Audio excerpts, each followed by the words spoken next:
اعوذ باللہ من الشیطان الرجیم بسم اللہ الرحمن الرحیم یا ایہا الذین آمنوا اجتنبوا کثیرا من الظن ان بعد الظن اسم ولا تجسسوا ولا یغتب بعضکم بعضا ایحب احدکم ان یاکل لحم اخیہ میتا فکرہتموہ واتقوا اللہ ان اللہ تواب الرحیم۔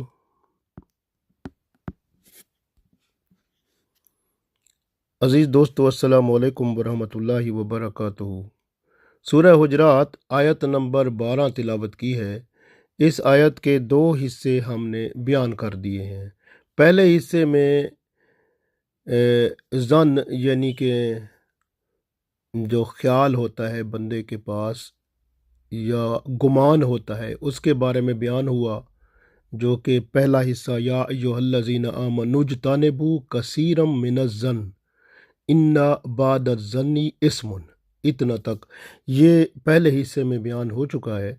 اور دوسرے حصے میں اس کا دوسرا حصہ جاسوسی کرنے والا، کہ جاسوسی نہ کیا کرو، کسی کے عیب نہ ٹٹولو، ولا تجسسو، اس کو دوسرے حصے میں بیان کیا۔ آج ہم انشاءاللہ تعالی اس کا تیسرا حصہ جو ہے غیبت نہ کرو اس کے بارے میں بیان کرتے ہیں۔ اللہ تعالیٰ ارشاد فرماتا ہے ولا یغتب، اور غیبت نہ کرو بعضکم بعضا، ایک دوسرے کی، ولا یغتب بعضکم بعضا، اور ایک دوسرے کی غیبت نہ کرو۔ ایحب احدکم، کیا تم یہ پسند کرو گے، ان یاکلا، کہ تم کھاؤ، لحما، گوشت، اخی ہے، اپنے بھائی کا، میتن، وہ جو مر گیا ہو، یعنی مردہ بھائی کا گوشت کھانا پسند کرو گے، فکرہتموہ، تو آپ کو تو اس سے کراہت آتی ہے، واتقوا اللہ، اور اللہ تعالیٰ سے ڈرتے رہو، ان اللہ، بے شک اللہ تعالیٰ، تواب الرحیم، اللہ تعالیٰ توبہ قبول کرنے والا، مہربان ہے۔ غیبت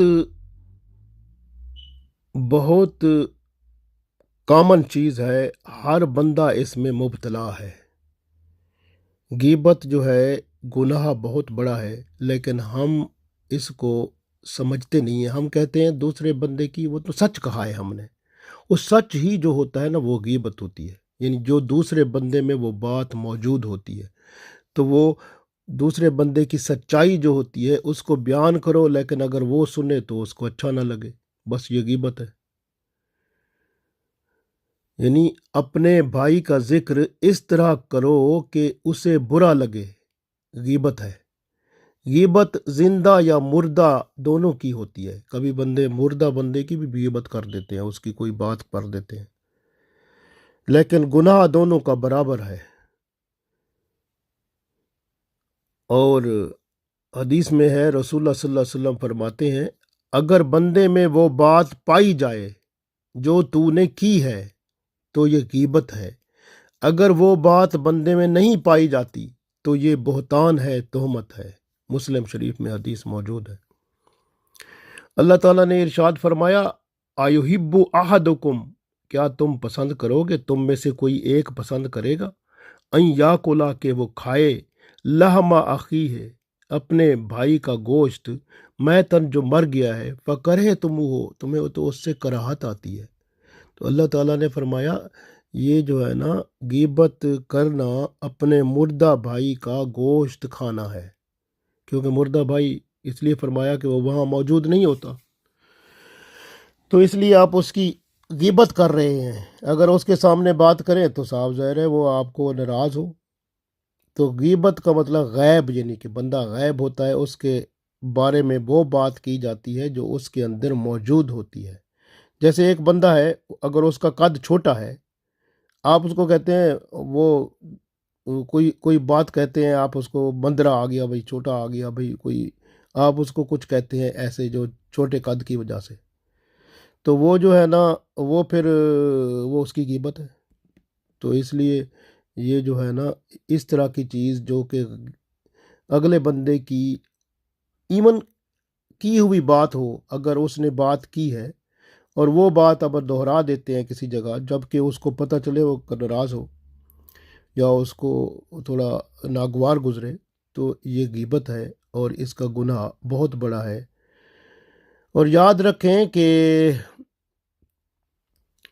غیبت جو ہے یہ اتنا بڑا گناہ ہے کہ جب تک بندہ جس کی غیبت کی جاتی ہے وہ معاف نہ کرے تو بندے کا یہ گناہ معاف نہیں ہوتا۔ آدمی، مسلم شریف، ترمذی شریف، ابو داؤد اور نسائی میں حدیث ہے، آپ صلی اللہ علیہ وسلم فرماتے ہیں، آدمی کسی شخص کے پیٹھ پیچھے اس کے بارے میں ایسی بات کہے جو اگر اسے معلوم ہو تو ناگوار گزرے، یعنی اپنے بھائی کا ذکر بندہ اس طرح کرے کہ اسے ناگوار ہو، یہ غیبت ہے، اور یہ مردہ بھائی کے گوشت کھانے کے مترادف ہے۔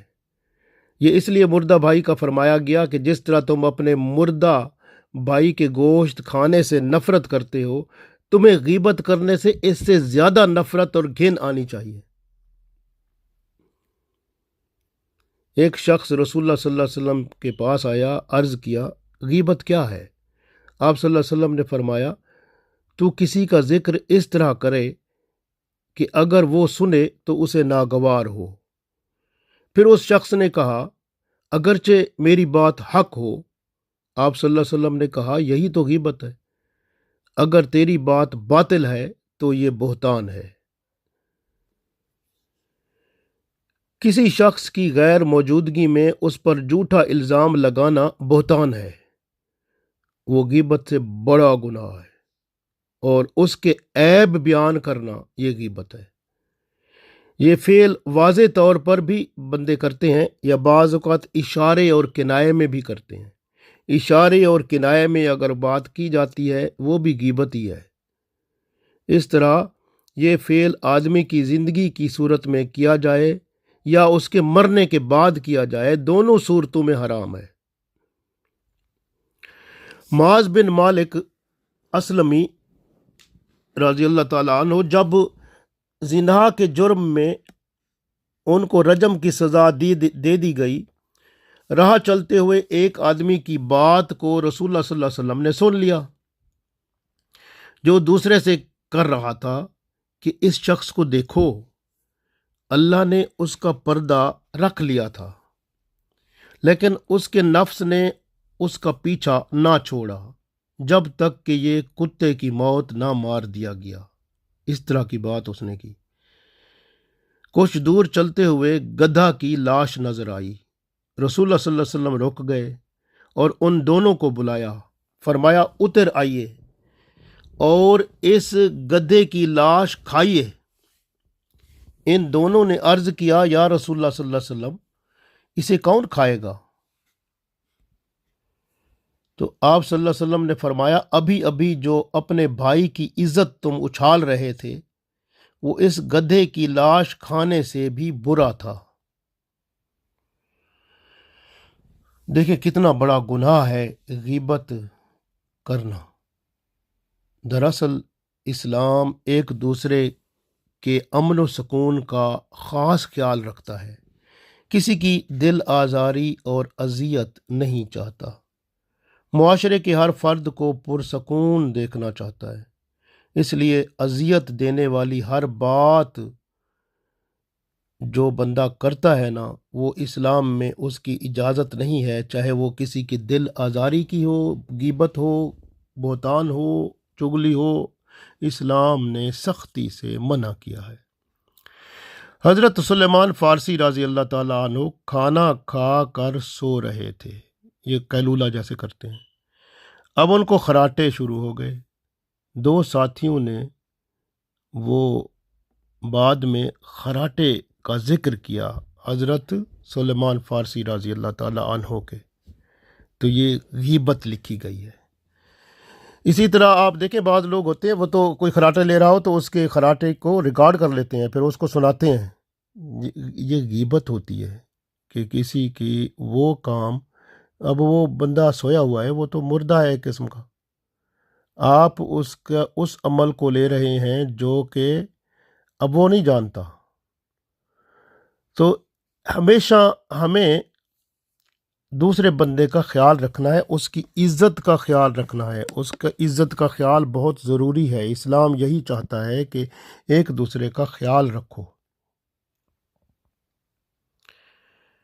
تہمت اور بہتان جو ہوتا ہے وہ یہ آتا ہے جیسے جب آپ اپنے بھائی کی غیر موجودگی میں اس کی کوئی بات کریں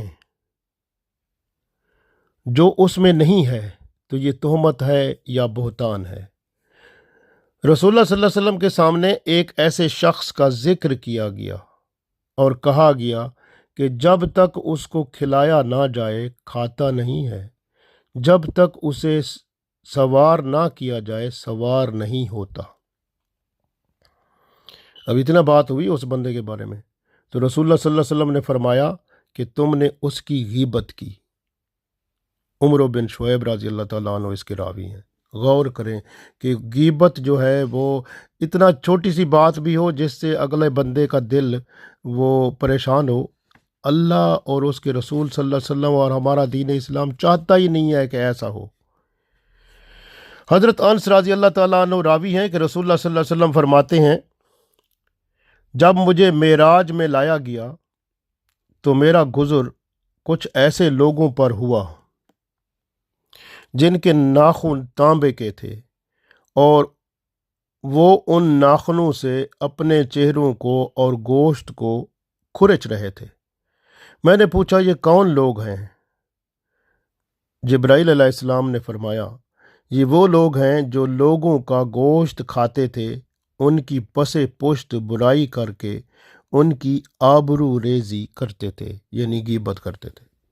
تو غیبت کرنے والے کا کتنا نقصان ہے کہ قیامت کے دن آپ غور کریں کہ یہ عذاب جو ان کو ہونا ہے کہ ناخن ان کے تانبے کے بن جائیں گے اور اس سے اپنے چہروں کو اور اپنے گوشت کو نوچیں گے. تو کیا آپ پسند کرتے ہیں اس چیز کو؟ تو پھر غیبت کرنا چھوڑ دیں. نہ غیبت کرو نہ غیبت سنو، جہاں غیبت ہو رہی ہو وہاں سے چلے جاؤ. ابو سعید خدری رضی اللہ تعالیٰ عنہ روایت کرتے ہیں کہ رسول اللہ صلی اللہ علیہ وسلم نے فرمایا غیبت زنا سے بھی سخت بری ہے. صحابہ کرام رضوان اللہ علیہم اجمعین نے عرض کیا کہ یا رسول اللہ صلی اللہ علیہ وسلم یہ زنا سے کیسے بری ہے؟ آپ صلی اللہ علیہ وسلم نے فرمایا آدمی جب زنا کرتا ہے پھر توبہ کر لیتا ہے تو اللہ اس کی توبہ قبول کر کے اس کو معاف کر دیتا ہے، لیکن غیبت کرنے والے کو اللہ تعالیٰ اس وقت تک معاف نہیں کرے گا جب تک وہ شخص جس کی غیبت کی ہے وہ معاف نہ کرے. ایک اور حدیث ہے رسول اللہ صلی اللہ علیہ وسلم کی، انس رضی اللہ تعالیٰ عنہ راوی روایت کرتے ہیں کہ آپ صلی اللہ علیہ وسلم نے ارشاد فرمایا غیبت کا اتار یہ ہے کہ جس کی غیبت کی ہو اس کے لیے بندہ مغفرت کرے، یعنی ایسے کہے کہ اے اللہ مجھے بخش دے اور اس کو بھی بخش دے جس کی میں غیبت کر چکا ہوں. تو یہ اس کو مفسرین نے غیبت کا کفارہ بھی کہا ہے کہ آپ اس بندے کے لیے جس کی غیبت آپ نے کی ہے اس کے لیے آپ دعا کیا کریں مغفرت کی کہ اللہ اس کو بخش دے. تو اس طرح سے ہو سکتا ہے اللہ تعالیٰ قیامت کے دن آپ کو غیبت کے گناہ سے بچا لے، یعنی معاف فرما دے. تو کیونکہ آپ نے اس کی مغفرت کی دعا کی ہے تو جس بندے کی غیبت کی ہے اس کے لیے مغفرت کی دعا ضرور کرنی چاہیے. ایک اور حدیث ہے رسول اللہ صلی اللہ علیہ وسلم ارشاد فرماتے ہیں کہ جس نے اپنے بھائی کے کسی گناہ کا، یعنی گناہ جس سے اس نے توبہ کر لی ہو، ذکر کر کے اس کو آر دلائی، وہ اپنے مرنے سے پہلے خود اس گناہ کا مرتکب ضرور ہوگا. یعنی اگر کوئی شخص فرض کریں کوئی شراب پیتا ہے تو وہ اب توبہ کر بیٹھا ہے شراب پینے سے، اب وہ پیتا نہیں ہے، لیکن آپ اس کو کہتے ہیں تو شرابی ہے، تو جب کہ وہ تو توبہ کر چکا ہے. اب آپ جب تک مریں گے، مرنے سے پہلے آپ شرابی ضرور بنیں گے، شراب پئیں گے. پھر اس کا مطلب یہ ہوا کہ دوسرے بندے کو آپ نے برا کہنا ہی نہیں ہے، کیا پتہ وہ توبہ کر کے اللہ کے ہاں مقبول ہو گیا ہو، کہ توبہ کی ہو، اللہ نے اس کی توبہ قبول کر لی ہو اور اس کو معاف کر دیا ہو، اور آپ اس کے گناہ کی وجہ سے اس کو گناہ کے نام سے پکار رہے ہیں، تو آپ تو پھر غلط کام کر رہے ہیں نا۔ تو قیامت کے دن اللہ تعالیٰ آپ آپ کی پرسش بھی کر سکتا ہے، اور دنیا میں جب تک آپ وہ کام وہ گناہ کا نہیں کریں گے، آپ دنیا سے رخصت نہیں ہوں گے، اس لیے خیال رکھا کریں۔ سورہ انعام جو ہے آیت نمبر 120 میں اللہ تعالیٰ نے ارشاد فرمایا، اعوذ باللہ من الشیطان الرجیم، بسم اللہ الرحمن الرحیم، وَذَرُوا ظَاهِرَ الْإِثْمِ وَبَاطِنَهُ، وَذَرُوا اور چھوڑ دو، ظاہر الاسم گناہ جو اس کے ظاہر کو بھی چھوڑ دو، و باطنہ اور اس کے باطن کو بھی، یعنی گناہ جو ظاہری طور پر ہو سکتا ہے اس کو بھی چھوڑو، جو باطنی طور پر ہو سکتا ہے اس کو بھی چھوڑو، یعنی جو چھپ کے گناہ کرتے اس کو بھی چھوڑو، یعنی گناہ کو مکمل چھوڑ ہی دو۔ ان الذین یکسبون الاسم، بے شک جو لوگ گناہ کماتے ہیں، سیجزون بما کانوا یقترفون، وہ عنقریب اپنی اس کمائی کا بدلہ پائیں گے، یعنی عذاب میں گرفتار ضرور ہوں گے۔ تو اس لیے دھیان رکھنا ہے کہ گناہ چاہے ظاہری ہو یا باطنی ہو، سب سے اپنے آپ کو بچائیں، تو اللہ تعالیٰ پھر آپ کے اوپر کرم فرمائے گا۔ ایک حدیث میں ہے، رسول اللہ صلی اللہ علیہ وسلم فرماتے ہیں، جب کسی مسلمان کی بے حرمتی ہو رہی ہو، یعنی بے عزتی کوئی کر رہا ہو، ایک مسلمان کی توہین کر رہا ہو کوئی بندہ، اور آپ وہاں موجود ہیں، تو آپ صلی اللہ علیہ وسلم فرماتے ہیں جب کسی مسلمان کی بے حرمتی ہو رہی ہو، وہاں موجود شخص اگر مدد نہ کرے تو اللہ بھی اس کی مدد نہیں کرے گا جب اس کو مدد کی ضرورت ہوگی، اور اگر کوئی شخص مدد کرتا ہے اس بندے کی جس کی بے عزتی ہو رہی ہے، وہاں اس کی مدد کرتا ہے، تو قیامت کے دن اللہ تعالیٰ اس کی مدد کرے گا، جہاں کوئی طلبگار اس کا نہیں ہے، دنیا میں بھی اس کا کوئی جب مدد کی ضرورت ہوگی اور کوئی مددگار نہیں ہوگا اور وہ عرض کرے گا تو اللہ اس کی مدد کرے گا۔ اس لیے ایک مسلمان جس کی توہین کوئی کر رہا ہو، آپ وہاں رک جائیں اور اس کی عزت بچائیں، تو آپ کو اللہ تعالیٰ اس وقت جب عین آپ کو مدد کی ضرورت ہوگی، اللہ آپ کی مدد کرے گا۔ امام جعفر صادق رضی اللہ تعالیٰ عنہ سے ایک روایت ہے، فرماتے ہیں کہ مومن جب اپنے بھائی پر تہمت لگاتا ہے، یعنی بہتان باندھتا ہے، تو اس کا ایمان ایسے پگھلتا ہے جیسے نمک پانی میں پگھلتا ہے۔ غور کریں پھر، تو اس لیے کسی پر الزام لگانا، کسی پر بہتان لگانا، تہمت لگانا کتنا بڑا گناہ ہے۔ اپنے آپ کو بچائیں، غیبت سے بچائیں۔ چغلی جو ہوتی ہے، چغلی یہ بات ہوتی ہے کہ آپ کسی کی بات کرتے ہیں اور وہ بات یعنی دوسرے بندے کو وہ اس کی ایسے طبیعت ہو جاتی ہے جیسے وہ لڑنے کو تیار ہو جاتا ہے، یعنی آپ دو بندوں کو لڑانے کے لیے ایک بات کرتے ہیں، اس کو چغلی کہتے ہیں۔ تو اس طرح کی بات بھی گناہ ہے، اور یہ جھڑ شر فساد فتنہ پھیلانے والی بات ہے، بڑا گناہ ہے۔ اللہ کے ہاں اس گناہ کا بڑی سزا ہے۔ اس لیے اپنے آپ کو بچائیں گناہوں سے، غیبت، چغلی، بہتان، دوسرے کے اوپر الزام لگانا، یہ سب چیزیں جو ہے نا، یہ آج کل آپ کو پتہ ہے، یہ جو حکومتیں ہوتی ہیں نا، جیسے پارٹیاں، ایک پارٹی دوسری پارٹی ایک دوسرے پہ وہ بندوں پر ایک دوسرے پر وہ تہمت لگاتے رہتے ہیں کہ بھئی فلانا جو ہے نا وہ اس کی یہ بات ہے، پھر وہ ڈھونڈتے ہیں اس کی عیب ڈھونڈتے ہیں اس کو جاسوسی کر کے۔ اللہ نے فرمایا ولا تجسسوا، آپ جاسوسی نہ کرو، وہ ڈھونڈتے ہیں عیب دوسروں کے، پھر وہ غیبت چغلیاں کر کے اور بہتان باندھ کے اور سکینڈل بنا کے دوسروں کو خراب کرتے ہیں تاکہ ہمیں زیادہ ووٹ ملیں۔ اور جو بے ایمان ہو کر اس طرح سے بے ایمانی سے آگے آئے گا، وہ وزیر بنے یا کچھ بنے، تو جس کا آغاز جو تھا وہ بے ایمانی پہ تھا، بددیانتی پہ تھا، کیا وہ آپ کو ایمان کے ساتھ خدمت کر سکے گا، صحیح خدمت کر سکے گا؟ یہ پرابلم ہے، اس لیے دنیا بس اس طرح کی ہے۔ اور مسلمان جو ہیں وہ بیچارے قسمت والے کوئی ہیں جو اچھے ہیں، ورنہ بہت سارے لوگ جو ہیں پھنسے ہوئے ہیں۔ اس لیے اپنے آپ کو نکالو اس دلدل سے، گناہوں کی دلدل سے، چاہے گناہ چھوٹے ہوتے ہیں جو ظاہری طور پر جیسے غیبت چھوٹا گناہ نظر آتا ہے لیکن ہوتا بڑا ہے، ہم اس کو سوچتے بھی نہیں ہیں، لیکن ایسے کو سوچنا چاہیے۔ اور اللہ تعالیٰ ارشاد فرماتا ہے واتقوا اللہ، اور اللہ سے ڈرتے رہو، یعنی آپ اللہ کا ڈر خوف رکھو۔ گمان جو خیال ہوتے ہیں جو وہ بھی بدگمانی سے بچو، بد خیال سے بچو، جو برے خیال آتے ہیں ان سے بچاؤ اپنے آپ کو، کیونکہ وہ بھی فساد پھیلاتے ہیں معاشرے میں۔ اور اسی طرح جو ہے جاسوسی نہ کرو، دوسروں کے عیب نہ ٹٹولو، دوسروں کی ٹو میں نہ لگے رہو، اور اس طرح نہ کسی کے گھر میں جھانکو، نہ کسی کی باتیں سنو، نہ کسی کے خط پڑھو، نہ کسی کی ٹیلی فون کی باتیں سنو، نہ ہمسایوں کے گھر جھانکو، نہ ذاتی معاملات میں کسی کو ٹٹولو، اور اسی طرح سے جو ہے اپنا غیبت نہ کرو اور ایک دوسرے کا خیال رکھو۔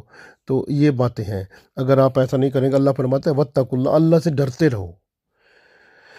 ان اللہ، بے شک اللہ تعالیٰ تواب الرحیم، اللہ تعالیٰ توبہ قبول کرنے والا ہے۔ اس کا مطلب یہ گناہ جو ہے نا، یہ اتنے بڑے ہیں کہ توبہ کے بغیر معاف نہیں ہونے والے، اس لیے اللہ سے ڈرتے رہو۔ جس کام سے اللہ نے منع کر دیا ہے اس سے بچو، اللہ توبہ قبول کرنے والا ہے، توبہ کرو۔ اگر آپ نے بدگمانیاں اندر رکھی ہوئی ہیں تو ان کو نکالو، اللہ سے توبہ کرو۔ اگر آپ کسی کی جاسوسی کر چکے ہیں یا آپ کسی کے بارے میں جو ہے وہ معلوم کر چکے ہیں کہ وہ کیسا ہے، پھر اس کو آپ سکینڈل بنا چکے ہیں، بدنام کر چکے ہیں، کچھ ایسے کام کیے ہیں، تو اس بندے سے بھی معافی مانگے جا کر، اور اللہ سے بھی معافی مانگیں۔ اور پھر غیبت چغلی اگر نے کی ہے تو وہ اس سے بھی معافی مانگیں۔ اسی طرح سے آپ یہ جتنے بھی گناہ چھوٹے موٹے کیے ہیں، بڑے کیے ہیں، سب گناہ جو ہیں وہ آپ یاد رکھیں کہ گناہ اللہ سے توبہ کرنے کے بغیر معاف نہیں ہوتے۔ یہ گناہ جو بدگمانی والا گناہ ہے، یا جاسوسی کرنے والا یا پھر غیبت کرنے والا، یہ بڑے گناہ ہیں۔ اس لیے اللہ نے فرمایا ان اللہ، بے شک اللہ تعالیٰ تواب رحیم، اللہ تعالیٰ توبہ قبول کرنے والا ہے، رحمت کرنے والا ہے، رحیم ہے، مہربان ہے۔ تو اللہ کے ساتھ رابطہ کرو، جس کی آپ نے غیبت کی ہے یا جس کی جاسوسی کی ہے اس سے معافی مانگو، اور بدگمانی دل سے نکالو، اور اللہ کے حضور جھک جاؤ اور توبہ استغفار کرو۔ اللہ تعالیٰ آپ پر رحیم، یعنی اللہ مہربان ہوگا اور آپ کی توبہ قبول فرمائے گا، کیونکہ اللہ بندوں پر مہربان ہے۔ وہ ہر بندے سے یہی چاہتا ہے کہ وہ دوسروں کے لیے امن و سلامتی ہو، جس طرح رسول اللہ صلی اللہ علیہ وسلم چاہتے ہیں کہ المسلم من سلم المسلمون من لسانہ و یدہ، مسلمان ہوتا ہی وہی ہے جو دوسرے مسلمانوں کے لیے حفاظت کا بندوبست کرتا ہے، یعنی اپنے ہاتھ اور زبان سے دوسروں کو محفوظ رکھتا ہے۔ اللہ تعالیٰ ہمیں اس طرح کا مسلمان بنائے کہ ہم دوسروں کے لیے پرسکون ہوں، حفاظت کرنے والے ہوں اور مددگار ہوں، اور معاشرے میں امن و سکون کا باعث ہوں۔ اللہ تعالیٰ ہمیں یہ شرف عطا فرمائے، آمین۔